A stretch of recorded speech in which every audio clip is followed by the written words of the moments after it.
नमस्कार दोस्तों, आज हम जानेंगे प्लासी के युद्ध कब हुआ और किनके बीच में हुआ। इससे पहले वाली वीडियो में हमने प्लासी के युद्ध की पृष्ठभूमि पढ़ लिया था कि किस प्रकार से रॉबर्ट क्लाइव और सिराजुद्दौला का सेनापति मीर जाफर के बीच समझौता होता है। ये हमने पिछले वीडियो में पढ़ लिया था बहुत ही बढ़िया से। उस वीडियो को अगर आप नहीं देखें हैं तो जाकर देख लें। और साथ ही साथ अगर आपको ये चीज़ें समझ में आ रही हैं, इतिहास हिस्ट्री समझ में आ रहा है, तो आप चैनल को सब्सक्राइब भी करें और अपने दोस्तों के साथ इसे शेयर भी करें। तो चलिए दोस्तों शुरू करते हैं। आज हम जानेंगे कि प्लासी का युद्ध किस तरह से हुआ और किस तरह से नवाब सिराजुद्दौला को हराया जाता है और फिर इसके बाद किसको नवाब बनाया जाएगा और उस जो सिराज के बाद नवाब बनेगा उसके सामने क्या क्या कठिनाइयाँ होंगी, इस वीडियो में हम जानेंगे। सबसे पहले जान लीजिए कि प्लासी का जो युद्ध था वो 1757 ईस्वी में हो गया। अब इस 1757 ईस्वी में किसके किसके बीच में हुआ, तो ईस्ट इंडिया कंपनी के कौन कौन थे, रॉबर्ट क्लाइव और एडमिरल वाटसन, और बंगाल का नवाब कौन, सिराजुद्दौला। इनके बीच में क्या हुआ, प्लासी का युद्ध। पूछता है अक्सर एग्जाम में पूछ देगा कि प्लासी का युद्ध किसके किसके बीच में हुआ, सिराजुद्दौला, रॉबर्ट क्लाइव, या रॉबर्ट क्लाइव न दे के ये भी दे सकता है एडमिरल वाटसन। तो आपको ये दोनों चीज़ें याद रखनी है कि प्लासी का युद्ध 1757 ईस्वी में सिराजुद्दौला और रॉबर्ट क्लाइव और एडमिरल वाटसन के बीच में हुआ।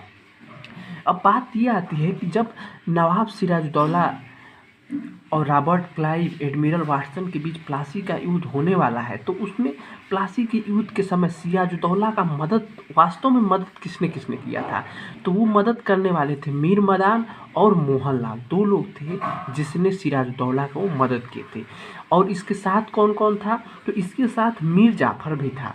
लेकिन मीर जाफर जो था यह षड्यंत्र किया था किसके साथ, सिराजुद्दौला के साथ, कि हम सिराज को हराएंगे। ये एक्चुअली मिल गया था रॉबर्ट क्लाइव और वाटसन से। ये चीज़ें हम पिछले वीडियो में पढ़ चुके हैं।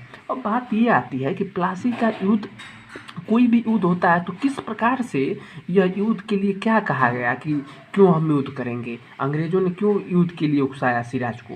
तो देखिए, सिराज को युद्ध के लिए आमंत्रित करने का कारण यही था कि उन्होंने एक झूठा कारण बनाया। एक झूठा कारण यह बनाया कि आपने हमारी संधि का क्या किए हैं, उल्लंघन किए हैं। जैसे आपको ख्याल होगा कि इससे पहले वाली वीडियो में हम बताया था कि संधि किए थे, रॉबर्ट क्लाइव और सिराजुद्दौला के बीच एक संधि हुई थी। पिछले वाली वीडियो में हमने पढ़ लिया है।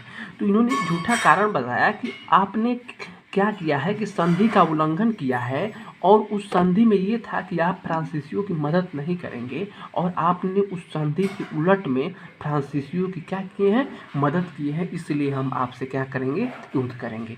यही क्या हुआ, युद्ध के लिए एक झूठा कारण बनाया गया, सिराजुद्दौला के सामने पेश किया गया। यहाँ तक आपको बात समझ में आ रही होगी।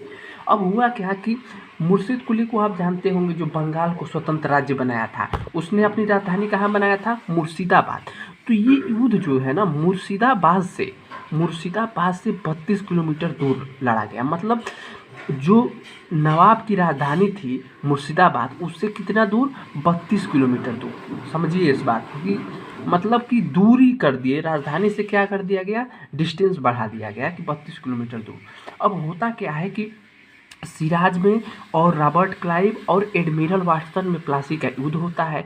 जब युद्ध होता है तो मीर जाफर, जो ये मीर जाफर है, वह बोलता है अपने लड़के से कि जो नवाब है इसको क्या किया जाए कि शहर ले जाया जाए। मतलब शहर का मतलब राजधानी ले जाया जाए। राजधानी ले जाने का मतलब यह हुआ कि मीर जाफर को युद्ध से हटाया जाए।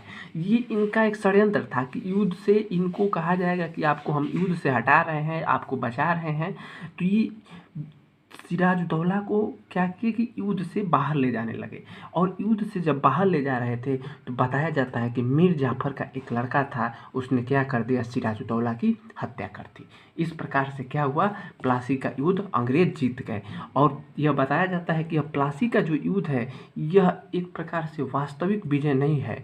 यह प्लासी का युद्ध एक तरह से धोखा का युद्ध था, जो अंग्रेजों ने सिराज के साथ धोखा किया, मीर जाफर ने उसके साथ धोखा किया। इस तरह से प्लासी के युद्ध में कौन विजयी होते हैं? तो रॉबर्ट क्लाइव और एडमिरल वाटसन। तो देखिए इसमें हम बताए हैं कि मीर जाफर जो है क्या बोलता है कि नवाब को राजधानी से ले जाया जाए, यानी कि युद्ध से कहाँ ले जाया जाए? नवाब को राजधानी ले जाया जाए। तो सिरा क्या हुआ कि सिराज को मीर जाफर के लड़के ने मार दिया। यह एक छद्म युद्ध था। यह एक छद्म युद्ध का मतलब यह एक धोखा वाला युद्ध था। ये समझ में आपको बता दिया गया है कि अब क्या हुआ कि अब जैसे ही नवाब हारता है, युद्ध जैसे ही नवाब हारता है तो पूरा नियंत्रण किसका हो जाता है? अंग्रेजों का हो जाता है बंगाल पे।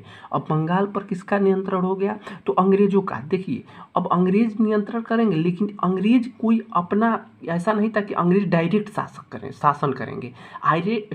अगर ऐसा करते, अगर अंग्रेज डायरेक्ट, देखिए एक चीज़ इसमें ये था कि अगर अंग्रेज वहाँ पे डायरेक्ट अपना कोई व्यक्ति मतलब नवाब की तरह नियुक्त करते तो होता ये कि वहाँ के लोगों में असंतोष उत्पन्न हो जाता। इसलिए उसने क्या किया था कि वहीं के लोगों को क्या किया? नवाब बनाया जो अंग्रेजों की बात मानेगा। तो किसको बनाया? जो समझौता हुआ था कि नवाब किसको बनाया जाएगा? तो वो समझौता हुआ था कि नवाब मीर जाफर को बनाया जाएगा। तो नवाब बना दिया गया मीर जाफर को। और जैसे ही मीर जाफर को नवाब बनाया गया तो वास्तविक शक्ति नाम का केवल नवाब यह मीर जाफर जो था केवल नाम का था। वास्तविक शक्ति किसके हाथ में आ गई थी? अंग्रेजों के हाथ में आ गई थी।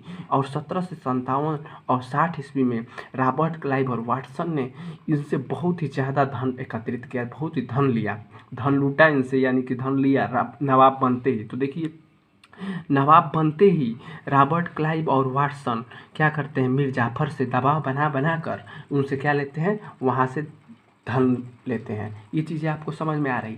अब एक समय ऐसा आता है कि यह इतना दबाव बनाते हैं कि मीर जाफर खुद अंग्रेजों से तंग आ गया। सोचिए इस बात को कि अंग्रेज इतना इस पे दबाव बनाते हैं कि मीर जाफर जो है अंग्रेजों से क्या हो गया? तंग हो गया। और तंग होने के कारण उन्होंने अंग्रेजों की बात मानना मना कर दिया, मतलब अंग्रेजों की बात को अस्वीकृत कर दिया कि अब हम आपकी कोई बात नहीं मानेंगे। जब यह बात अंग्रेजों को पता चली तो अंग्रेजों ने तुरंत क्या किया कि मीर जाफर को गद्दी से हटा दिया और उसके जमाई मीर कासिम को वहाँ का नवाब बना दिया। ये चीज़ें आपको समझ में आ गई होगी, शायद इसका कहानी भी अब आपको समझ में आ गया होगा किस प्रकार से मीर जाफर भी अंग्रेजों से तंग आ गया। और अब उसका अगला नवाब कौन बन गया है? मीर कासिम, जो मीर जाफर का क्या था? जमाई था। ये चीज़ें आपको समझ में आ गई। अब आगे पढ़ेंगे, आगे वाली वीडियो में हम ये जानेंगे कि मीर कासिम किस प्रकार से अंग्रेजों का सामना करता है और क्या क्या करता है। यह कुछ बंदूक की फैक्ट्रियों का निर्माण करवाएगा।